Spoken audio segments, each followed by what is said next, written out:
What's up? What's up? What's up? Wow. Show number 2. What's up, y'all? Compra Casa San Diego, real estate and mortgage info en tu idioma. Thank you all again for taking the time out of your day to check us out. Check us out on YouTube. Please like and subscribe. Shameless plug right there.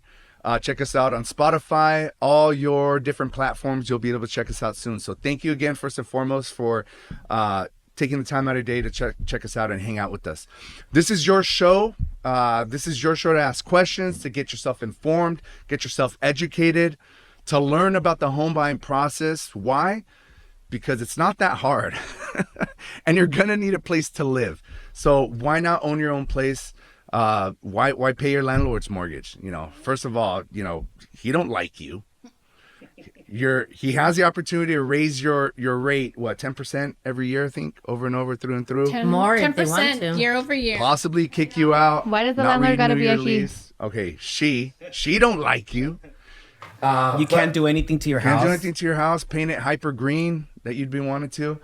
All joking aside, there's important information that you all need to learn, and that's what this show is about. We want to make this very fun, interactive.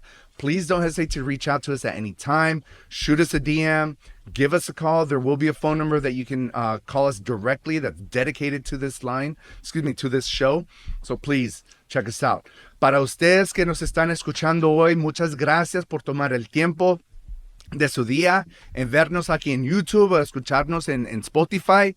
Este show se llama Compra Casa San Diego. Es para informarlos, educarlos en el proceso de la compra de una casa. Entonces esperamos que se vayan a divertir con nosotros y que nos siguen viendo cada semana. Y que nos hagan preguntas. Por favor, llámenos, mándanos un DM. Es importante que nosotros sabemos que nos están viendo primeramente, pero más importante que tengan preguntas para poder ayudarlos. Y todos estamos aquí ¿Y cuáles para son servirles. sus necesidades para así también poderlos guiarlos? Así es. Entonces, aquí los esperamos. So with that said, as always, lots of important information, lots of different topics coming out. We all know that bad news sells, unfortunately. And the biggest headlines that we've been having lately has to do with interest rates. If you all heard the word the Fed, that stands for the Federal Reserve. The Federal Reserve. The man, basically, it's the man that's keeping us down. The Federal Reserve controls the central interest rate. So they have been climbing steadily in the last, 12, 24 months, give or take. They've been at its highest, I believe, in the past 10 to 15 years. Now, the Fed interest rate, just so you know, doesn't directly correlate to your mortgage interest rate or to your auto loan interest rate or to your credit card interest rate. It does affect it. It's a trickle-down effect. And so for that reason, we are experiencing mortgage rates at their highest that they've been, in the last 10, 15 years, give or take. But don't let that scare you. Don't let that scare you from buying a house and taking advantage of what's in front of you right now. You're scaring me a little, David. Don't. Highest they've been in 15 years. Right? It is what it is. But and I'm glad you said that. Highest it's been in the past 15 years, because what was available to you 2 years ago, or what your particular situation was 2 years ago, is not going to be the same right now. And so that's a very important to know. thing, what was available 2 years ago, it was unheard of. What yesterday's price ain't today's price. Exactly. If y'all catch my drift, if you know what I'm talking about. And so that key word, all this revolves, around affordability. So, Omar, school me. Affordability. All right. Well, affordability and interest rates go hand in hand, right? The question is always, the question that we want to lead with is, when is a good time to buy?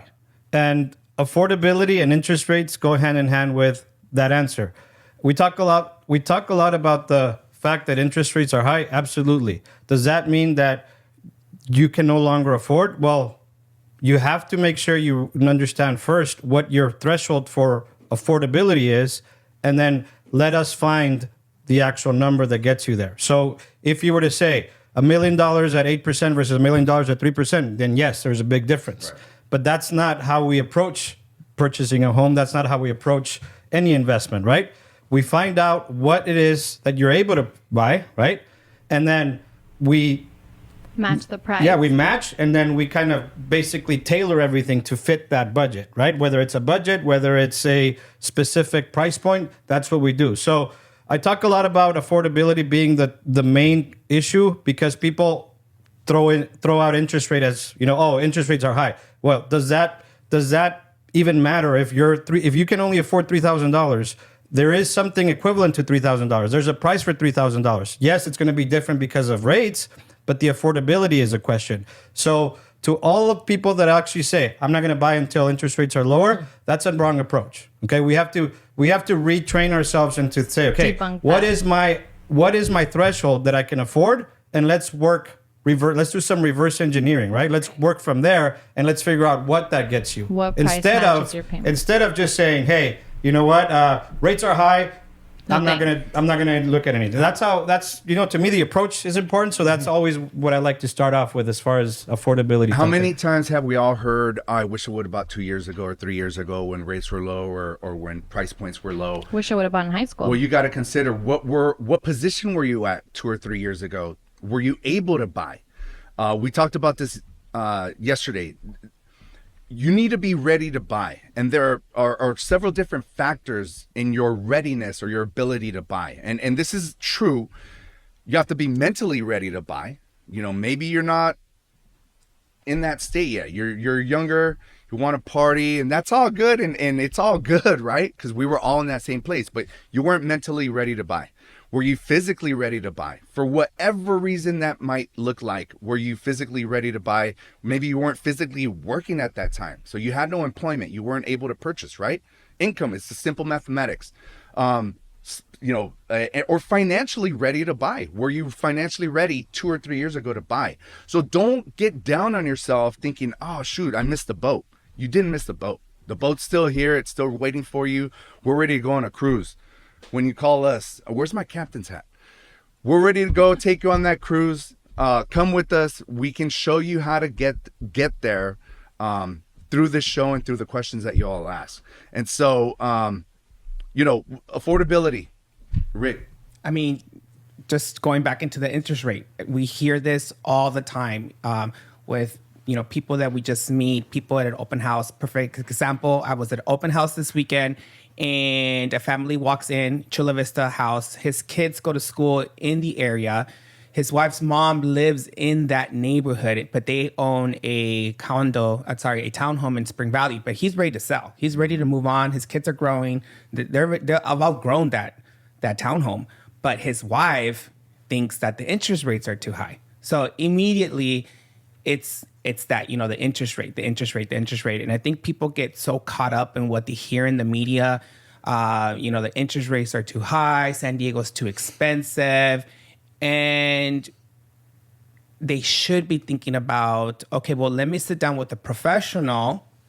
Let me go over my finances and let's see where am I at. How much money am I going to be able to pull from this house that I could put into my new mortgage? And is the payment going to be a little bit higher? Maybe it would be, you know what I mean? But if they could afford it and it makes sense and the kids can live closer to the school and they can live closer to the mom, right, why wouldn't you do it? Why would you think like, oh my God, the interest rates are too high, so I can't do it. Right.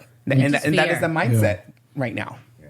And you said something very important. They may even be comfortable with it. They're just not willing to take that first step, which is let's just put information in front of them, right? Mm-hmm. Because what if using the equity of that home puts them in the same payment range as they're now, right? Yep.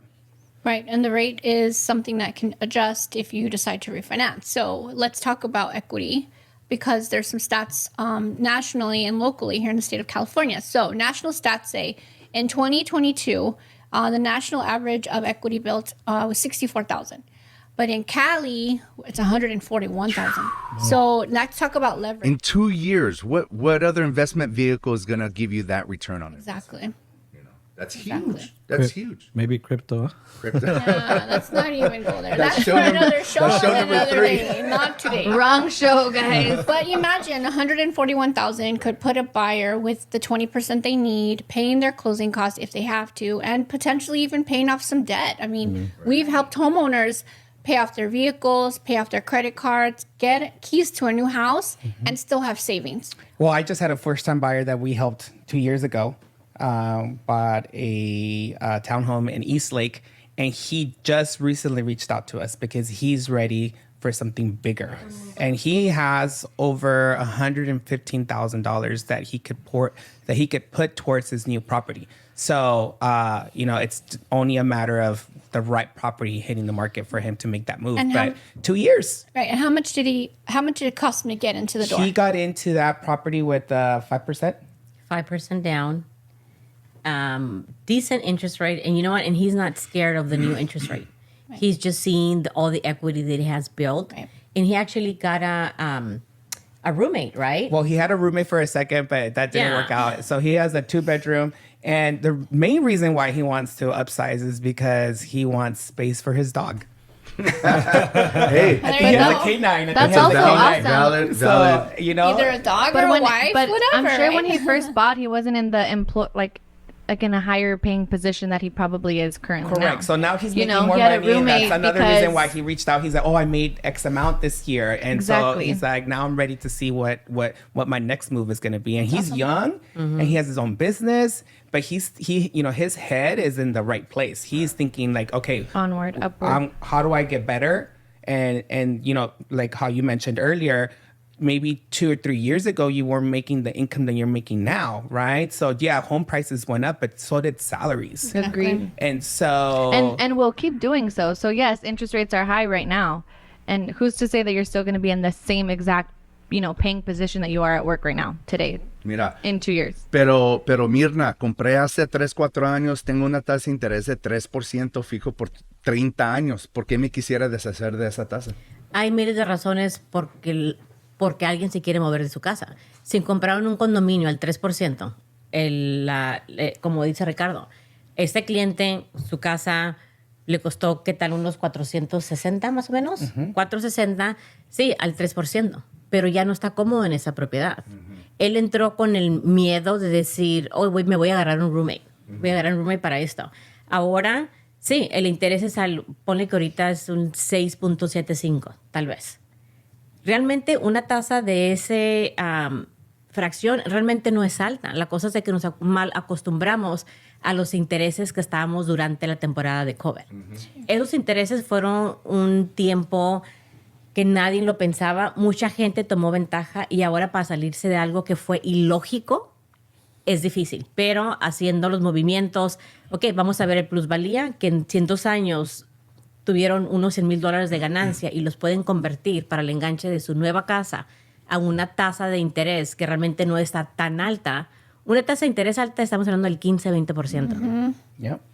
Y con un 7 todo el mundo está corriendo y se va a acabar el mundo. Eso no es lógico. Es mirar su pago mensual. Si con el 7% tienen un pago cómodo, el interés solamente es un número. But even y for hay que those mirarlo. people, for those people that bought, during COVID or refinanced into that incredible interest rate, right? That sometimes some of those people, they feel like they're stuck. Right. Like, okay, well, why would I get rid of this interest rate? Okay, yeah, why would you get rid of this interest rate? But let's not think like that. Let's think, what can you do with this? Can you pull some equity and purchase a second property, keep that property as a rental because you know that you can rent it for, twice as much as what your mortgage is going to be. So, you can pull all that equity, put it into a new place or rent it out, charge double what your mortgage payment is going to be. And yes, the rate may be higher, but then you can use that difference to pay that Or part of your Airbnb it. mortgage. And then you just sit and wait for the rates to drop again. I have right? a question for Omar, but I want to jump back to Mirna's client situation. And let's say he loves his house. He doesn't ever want to move. He likes his neighbors. He has a great time with them, yada, yada, yada. But within the last 4 years that he's owned a house, he's accumulated 2 credit cards that are maxed out. He just bought himself a killer truck that has $1,000 payment, and he got a badass boat, whatever. Each one of those debts carry their own interest rate, right? So you may have a 3%, but when you combine every interest rate, it's going to be much higher. So Omar, talk to us about what a blended interest rate is for a household and how that works out. So a long time ago, I was at this training, and the person, it was during high interest rates as well. We were like, this is a long time ago. And the guy says, don't fool yourselves, right? Be open-minded, because you can't say you're not willing to pay a 7% rate, but yet you're paying 25% to all your creditors, right? So the blended rate is basically if you were to sum all your debt, right? The total, including your mortgage, 3% mortgage, 3% plus mortgage, your 10% credit cards, card. department stores, auto loans, right? And then you basically throw in all the monthly payment, right? And then you get the rates for everything, and then you kind of average everything out. You're not paying, the only thing you're paying 3% on is a mortgage. And yes, that's the highest balance, but when you're paying 20, 30, 50%, everything adds up. So your whole debt in general is not 3%. Your whole debt is going to be in the neighborhood of 15, 16, 18%. Close, if not at double digits. Yeah. To your point, right? And this is something, I made this note. I recently recently attended an event where Grant Cardone, if you guys don't know him, is really, really, really very ambitious mindset guy. He says this: don't let your assets become a liability. Okay, so going back to what you're saying, 3%, right? What is the 3% doing for you? If, let's just say, hypothetically speaking, consumer debt is at an all-time high, by the way. This is, and I'll bring the stat next time because it's super important. You're maxed out in credit cards, you're maxed out in everything, right? And yet you're stuck to that 3%. Well, let's talk about what you said. Let's convert that equity, pay off all your debt, and then use that, whatever's left over, for a new purchase.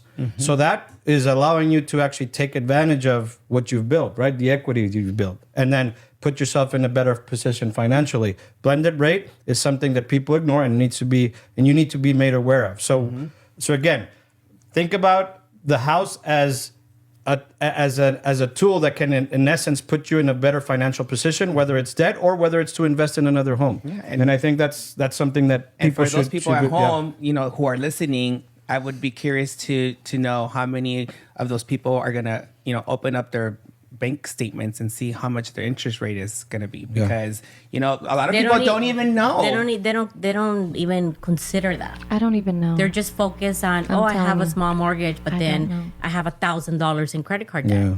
I had a client that actually called me and said, Mirna, quiero sacar un HELOC porque hice la matemática de todas mis tarjetas y me mandó una fórmula.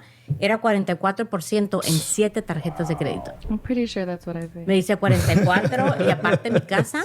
Well, speaking of that, I just checked my American Airlines that has a $3,000 balance, and the interest rate is 29.99%. So a month is $107 that I could have been spending on something else. And it's not tax deductible. And it's not tax deductible. We need so I'm like, we need to do a goodness, refinance. I didn't even know it was 29.9%. I get think those this travel is points, this though. is a very important topic, and I'd like to repeat that in Spanish, because for those Spanish speakers that are watching us, para Omar y Mirna, ¿qué es un interés mezclado, por decir?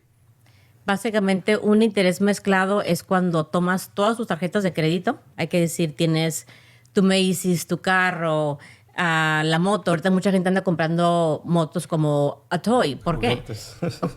Porque está tan alto la gasolina. No, porque me dicen, como mi pago de mi casa está tan cómodo, hay que subirle a todo. El problema está que los juguetes, tarjetas de créditos, el carro de quien sea, porque todo el mundo le estás financiando a otras personas, que es lo peor que uno puede hacer. No les firmen a nadie porque después no pueden comprar propiedad. Todos esos intereses, si usted hace la matemática, me va a pagar, tengo un cliente, 44%.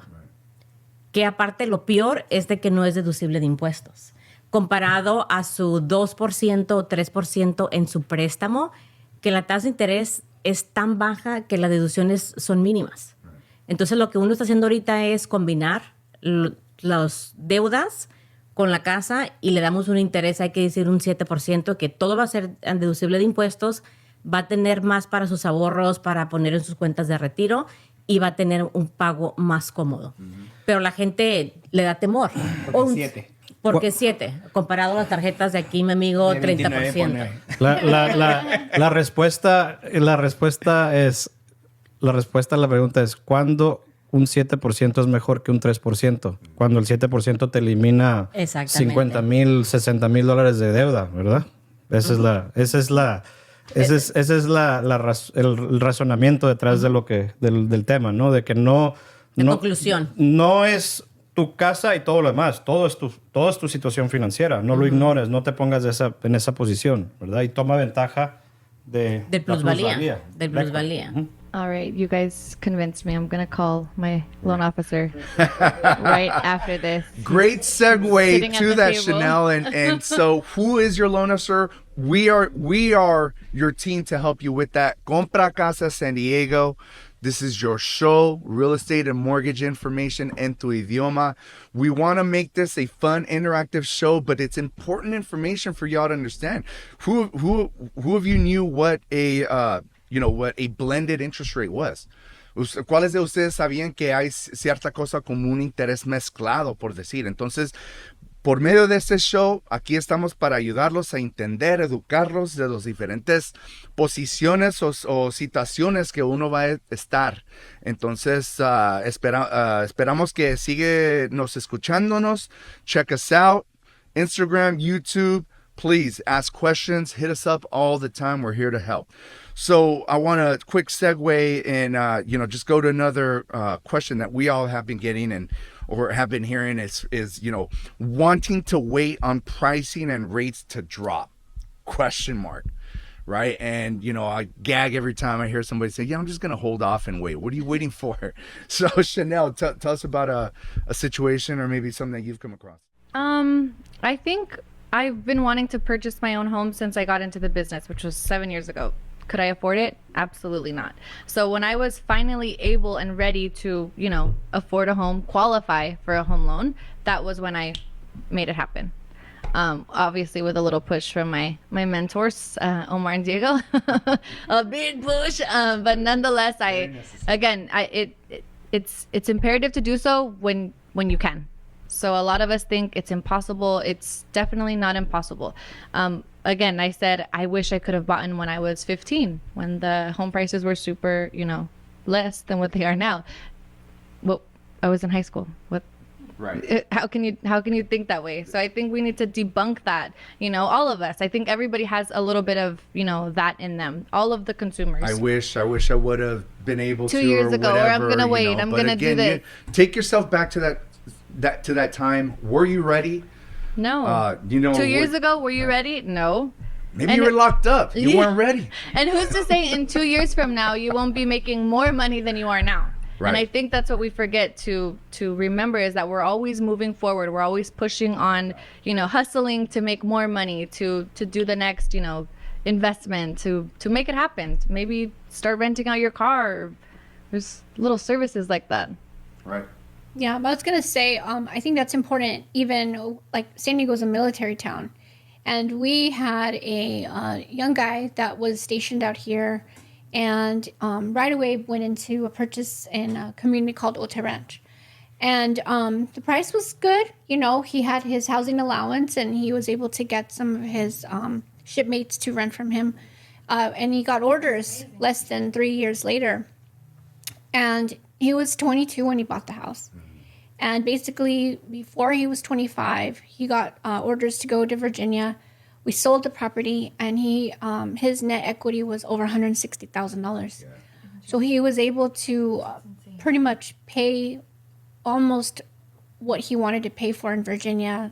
The majority of it was to not have a mortgage, and it was a duplex. So it still was going to be able to generate rental income, right? Income. So there was a lot of, that was such a great feeling for our active duty to be able to leverage the VA benefit and to be able to leave California with 160,000. Two stories like that, very near and dear to my heart. Real quick, shout out to Mike Butterfield and Luke Turner. Y'all know who you are. Similar situations, and it's happened over and over and over again. So, military is another topic that we'll get into, but I want to get back to affordability and state of mind or state of position that you're at, or whatever that is, because it's important, right? I completely agree. And what if that 22-year-old client of yours didn't have the correct mindset? Right. Right. At 22. Yeah, he didn't think he could afford it. Right. He was Right. like, well, No I'm way. just getting this housing allowance, and let's put the housing allowance to work for you, right? You don't have to put any money down. Actually, the seller paid his closing costs. And I forgot to say real quick, thank you for your service to all our military men and women that are out there. Sorry to interrupt you, but I thought it'd be important for us to Yeah. make sure that we make it. No, Es, definitely. es importante entender que estas historias son real, ¿no? O sea, son clientes, se puede decir como ustedes, ¿no? O sea, como nosotros. O sea, no son personas que llegaron con cientos de miles de dólares a comprar. No, ellos simplemente se pusieron con la mentalidad de contactar a alguien que les pudiera guiar, y es el mensaje, ¿no? Es el mensaje que estamos tratando de dar, ¿no? O sea, aquí estamos para poder guiarlos, para poder educarlos. Los ejemplos que hemos compartido son 140,000, 150,000, el ejemplo, ¿no? O sea, estos son historias de dinero de personas que se han podido reales liquidarlos. No hace 20 años, no hace miles de años, hace un año, hace 6 Literally meses. 4 years ago. meses. Es todo esto real. Y regresando a un punto, los programas de VA, y esto es bien importante porque normalmente nos preguntan, VA, this is a very important regarding VA. You only have to occupy the home the first 12 months. That's the only rule. So we get that question a lot. What if I move out after, what if I get orders to leave? So long as you occupy the home, or you intend to occupy for the first 12 months, if you happen to be changed to another station, you can sell, right? Or keep the home as a rental. So there's nothing against that, nothing in the VA loan or guidelines that prevents you from converting your home to a rental or to sell. It's really important, and state of mind is incredibly important when it comes to buying a house. Feeling comfortable with who you're working with, the conversations that you're having is important to who you're dealing with. Us at this table have been there, done that twice over. So we know what we're talking about. We've helped hundreds of families, close to thousands of families between us all. And we want to be those people for you, right? Your mortgage and real estate professional. Please call us, please DM us, check us out on Instagram and YouTube. Please reach out to us if you have any questions. We're here to help. It can be a scary process, but if you're able to inform and educate yourself through the process, I promise you, you'll feel that much better about. So that was quick. We're at the end of our show. I just want to say thank you all for taking the time out to listen to us and hang out with us and watch us. You'll be meeting Diego soon. You want to see a magic trick? Poof! I made Ricardo disappear. We'll be seeing Ricardo soon. Thank you all again for hanging out with us, and we'll see you soon. Thank you.